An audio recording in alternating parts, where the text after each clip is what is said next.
Greetings, viewers of The Pioneer. How are you doing? I hope you're healthy and well. The Pioneer team is here once again with a new map report. The situation on the heated front line has become quite complicated. The fierce resistance of the Ukrainian armed forces against the Russian armed forces is yielding results. We understand this from the fact that the Russian armed forces are preparing new reinforcements. So, what is the latest situation on the front line? Let's take a look at developments together. As the Pioneer team, we continue to bring the Russia-Ukraine war to your screens. Don't forget to subscribe to our channel and turn on notifications so as not to miss our daily map reports and reports on the agenda. You can also support me and my team by using the super thanks button below the videos. Let's start if you are ready. The Pioneer reports. Let's start with the Kherson front line. According to the latest reports, the Russian armed forces have lost control of this area. When we look at the reports, we observe that the attacks intensity of the Russian troops have decreased significantly. We can say that this success of the Ukrainian armed forces, which have been conducting a successful defense until today, has been effective on the Russian troops. There is also another remarkable detail about the Kherson front line. As you may remember, the Ukrainian armed forces have recently carried out a series of offensive operations on the Crimean Peninsula. The most striking claim in these attacks was that the Russian chief of staff, Gerasimov, lost his life. Many sources claimed that Gerasimov lost his life during the days of these attacks. Russian sources have not confirmed this report so far. However, since the day these allegations were made, Gerasimov, the Russian chief of staff, has not been seen anywhere. Therefore, suspicions are increasing. If this claim is true, we can say that the Ukrainian army has won the biggest success during the two-year war. There is a situation other than the developments related to Gerasimov. As you may recall, it was claimed that the Ukrainian armed forces shot down a Russian airplane in the vicinity of the Crimean Peninsula. The claim was confirmed. It was shot down by air defense systems operated by the Ukrainian armed forces units. The Russian Air Force received another blow with this operation. Let's continue with the artillery activity in the region. According to the latest reports, the artillery units of the Russian armed forces operated in limited areas. Only Ukrainian Marines stations in the direction of Krinky were targeted by Russian artillery. On the other hand, artillery units of the Ukrainian armed forces targeted Russian units stations in the direction of Kherson, Oleshki, and Pecheniivka. Now let's continue with the Zaporizhzhia front line. According to the latest reports, the initiative is still in the hands of the Ukrainian army. The Russian army made a series of moves to regain the initiative here. However, these moves did not yield results. It is claimed that the Russian troops suffered heavy losses during the fierce clashes west of Putin. Another point is Verbov. These areas were actually quite active during the Ukrainian army's counterattacks. Later, Russian troops seized the initiative to some extent, and this activity decreased to a great extent. However, with the Ukrainian troops taking the initiative here again, the mobility has greatly increased again. For the first time since the counter-clashes, Ukrainian armed forces troops are pushing the Russian defense line in Verbov.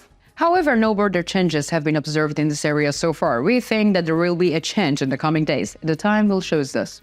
Let's continue with the artillery activity in the region. According to the latest reports, artillery units of the Russian armed forces targeted Robotin, Orikhiv, Molotov-Makhcha, and Pyatykhatki. In turn, artillery units of the Ukrainian armed forces targeted Novoprokopivka, Novopokrovka, Verbov, Ichenkov, and Salatka-Balka. Now let's move on to the Donetsk front line. According to the latest reports, on the Donetsk front line, units of the Russian armed forces continue to attack Novomikhailivka from the south and the east. However, the intensity has decreased compared to the past days. It seems that the Ukrainian resistance here is only a short time away from the decisive success.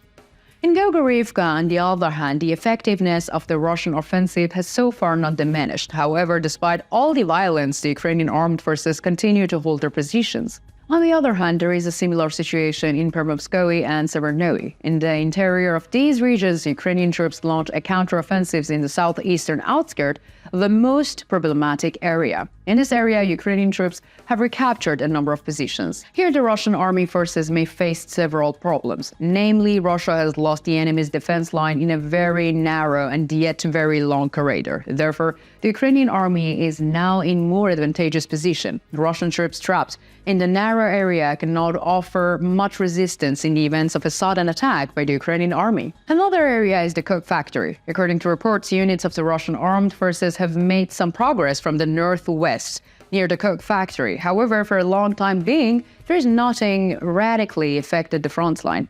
In Stepnoe, counter battles continue. Let's also mention the artillery activity in the area. According to the latest reports, artillery units of the Russian armed forces targeted Krasnohorivka, Pobeda, and Horliivka. In turn, artillery units of the Ukrainian armed forces targeted Russian troops stations in Staromykhailivka, Kremenets, and Lozovi. Now let's look at the Bakhmut front line. According to the latest reports, the situation on the Bakhmut front line is still stable. We can talk about a similar situation with the past days. Russian pressure on the dominant hills in the direction of Klishchivka continued, but without results. We also observed that the units of the Russian armed forces are conducting offensive operations in the direction of Bogdanivka and Ivanivsky. But there too, the defense line of the Ukrainian armed forces remains strong. The demarcation line is largely stable. Let us also look at the artillery activity. According to the latest reports, artillery units of the Russian armed forces targeted Klishchivka, Andreevka, Ivanivsky, and Chasiv. In contrast, artillery units of the Ukrainian armed forces targeted Bakhmut town center, Yahidny, and Berkhyivka. Let me conclude our report by analyzing the latest situation on the Luhansk front line. According to the latest reports, Russian forces on the Luhansk front line are trying to advance to Terny, a key logistical point on the left bank of Zherebets River, where the Ukrainian groups are resupplied. Here, we see an intense response from the Ukrainian troops. The demarcation line is fixed along this entire line. In addition, the offensives of the Russian armed forces continues in the direction of previously occupied Kherson.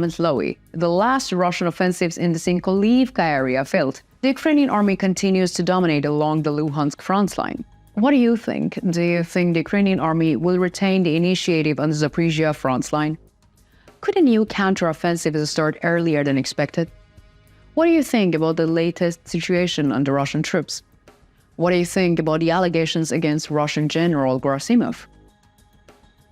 Let me know in the comments. I read and care about all your comments.